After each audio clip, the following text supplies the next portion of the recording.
Okay, so here you can see an image of Yoda, and I've been inspired by this very interesting book. You've all got to read it, by Gazelay and Rosen from 2016. We have an ancient brain. It's evolved over millions of years, and we're living in a high-tech world, which is a mismatch. I've used the image of Yoda, of this wisdom. He's taken his headphones off, he's got these big ears, he's engaging with us. So the ancient brain in the high-tech world.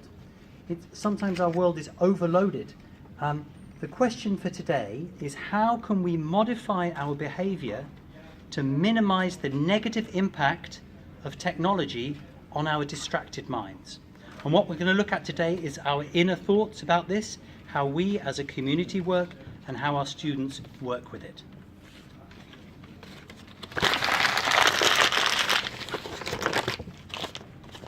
So we're here at the Festival Creative today. Maybe you're not familiar with the vision of creative business, but the goal is to have a creative valley, a village. We need to be socially responsible, sustainable, healthy and creative. And Inholland says we should be personal and close by. The question is, how can we use technology in a way that is socially responsible, sustainable, healthy and creative? So today we're going to evaluate our relationship with technology, and we're going to start drafting a manifesto for creative business, a healthy use of technology. So we talk about multitasking. Our ancient brains are fundamentally vulnerable to distractions. My students can't go 60 seconds without checking their telephones. We know that students who check Facebook in class have a lower GPA. They're not present. We're constantly elsewhere. If you have a phone on the table during a meeting, then you indicate to the person that you're actually not fully focused on them. We're texting 100 times a day. It's now normal, it's accepted not to focus. We have obsessive compulsive disorders. We're multitasking. Multitasking doesn't really exist. It's task switching. Every time we switch, it costs energy. So Gazelay and Rosen have got a hypothesis. Our brains have evolved to forage for food. Millions of years ago, imagine yourself walking around looking for food, looking for berries on a bush. There's a resource of food, and you're trying to find it. But how long do you stay on that one bush before it's depleted and you invest energy to go to the next bush to find the berries? Their basic hypothesis is that we have switched this foraging for food to foraging for information. And there's something called marginal value theorem. I won't go into that, but they suggest that you can apply this theorem to understanding how we stay at one information source before we move to the next source, and that will help us to understand how we function. It's no surprise we're hooked, because there's so many wonderful things online. So the human brain has 100 billion processing units. It's a remarkable ability to set high-level goals from the frontal cortex. It's the most complex known object in the universe, and you're walking around with it inside your heads. One of the amazing things is the brain can override distractions.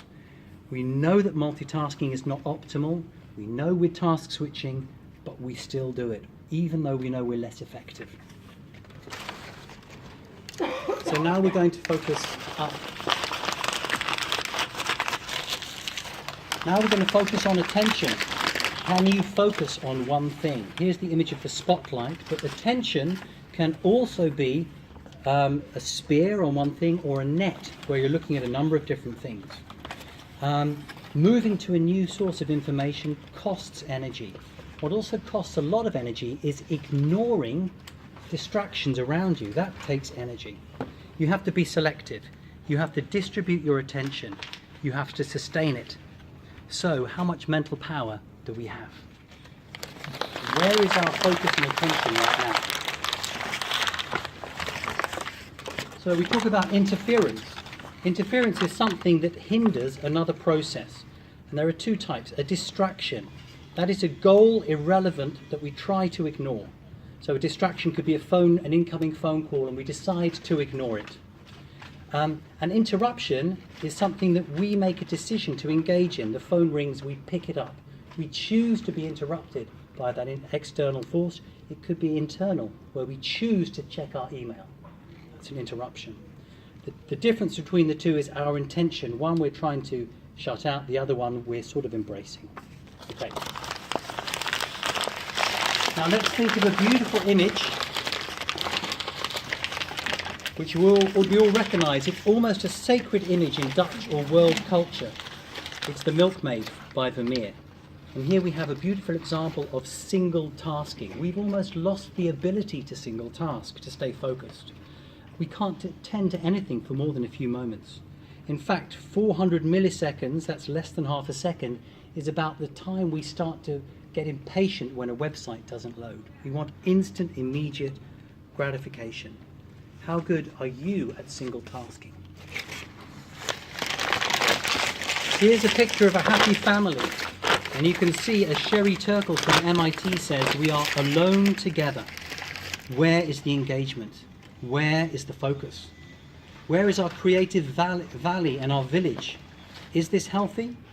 We need time and space in order to create. We need to build strong cognitive control. We're constantly shifting our gaze. We're foraging for information. We know it's not good. We still do it. Let's have a quick recap. We're in a complex world with multitasking and technical distractions. Our brain is programmed to forage for food, now for information. The complex brain can set high-level goals. We focus.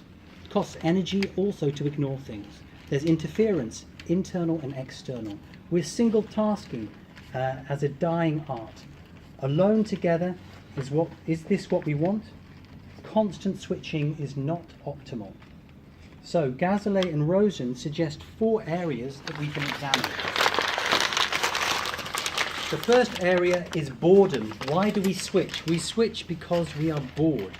We're not able to successfully engage attention and to participate in a satisfying activity. We're worried about absence of meaning. We blame the environment. There are so many fun attractions. So boredom is something we have to address. The second part we are going to look at is what we call anxiety. In the last 30 years, there's been a 20-fold increase in anxiety disorders. Nomophobia, the fear of not having your mobile device. FOMO, the fear of missing out. Phantom pocket vibrations. It's actually a medical condition. People think they've got a message in their pocket. Compulsive, obsessive phone checking. Studies even exist on cell phone separation. Typing awareness indicators. You've got a message from WhatsApp coming in. It says so-and-so is typing. Tom is typing, and I wait. I become tense and nervous, waiting to see what he's saying. It's a smiley. So we actually go through that process. We are anxious about not being reachable, and we have an urge and a need to be connected 24/7. So that's the third one. The second one. The third one is accessibility. Here are our bushes of berries.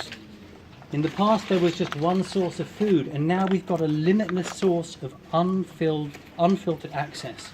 The next source of information is directly one click away. It's the computer and technology ecosystem, how it's designed, that hooks us in. We find ourselves in an endless click trance, a bottomless pit of zapping, scrolling down, swiping. So accessibility, the amount of access we have, that's the third point. The fourth point is metacognition. And metacognition is awareness and understanding of one's own thought process. And these are skills such as planning, self-motivation and evaluation. It's also your inner voice, listening to your inner voice. First of all, being aware of it, thinking about what it says, and reflecting on what your inner voice says as far as why you're switching. We often overestimate our ability to control our behavior. We're not very good at introspecting on our use of technology. We're unaware of the cost it takes to switch. So the next thing we can look at is zooming in and reflecting on our own inner voice, becoming aware of that. Just because we all do it doesn't mean that it's okay. So let's recap. We've got the 4 things that we can address for modifying behaviour: boredom, anxiety, accessibility and metacognition.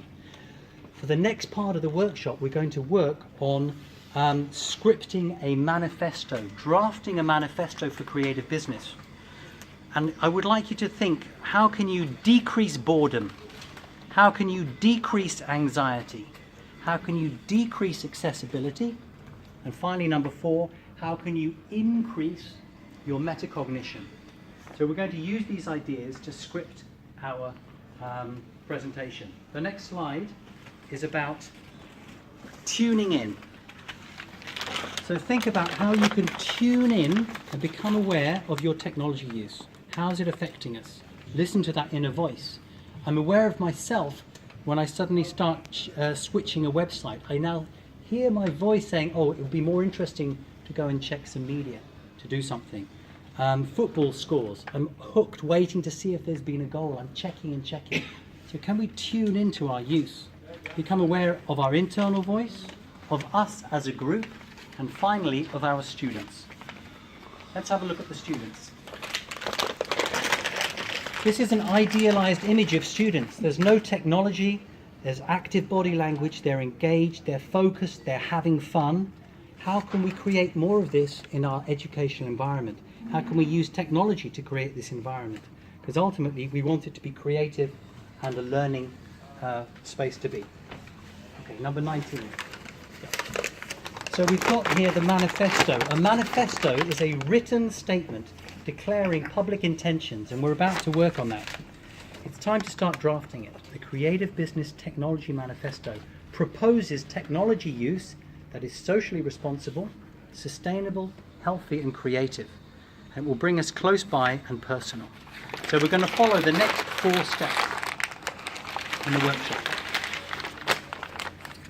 The first part of it, and you'll get this in a handout, the first part is to think of one thing you can do to either reduce boredom, to decrease accessibility, to reduce anxiety, or the 4th one, to increase your metacognition. So that's the first thing. You're going to think of one statement of what you can do. When you've done that, you'll discuss it with a partner, and you'll write it down on one sheet of paper. It's a statement, and you're going to present that to us in a 30 second pitch. You can use a creative format on the sheet, you can act it out, and we're going to film those statements and collect those as part of the beginning part of our creative manifesto. And Tom will then film it in one go as we present it. So it doesn't have to be your face if you don't want, it can be just your sheet with some writing and an explanation. Here we have the academic sources. I expect everybody to have read this by 5 o'clock tonight. You'll get a copy of this to take with you and an article which inspired me. It's in the handout. If you find other stuff that you think is relevant, then let me know. I'd be very happy to hear it. Right, that's quite enough from me. We're back to where we started. Learning in the age of digital distraction. What are the guidelines to help us have a healthy relationship with technology? Are you ready to start drafting the manifesto? Are you guys ready? Yeah. Sort of? Yeah. Shall we give it a go? Yeah. Great. Okay, let's go for it. Thank you for your attention. Thank you for your help.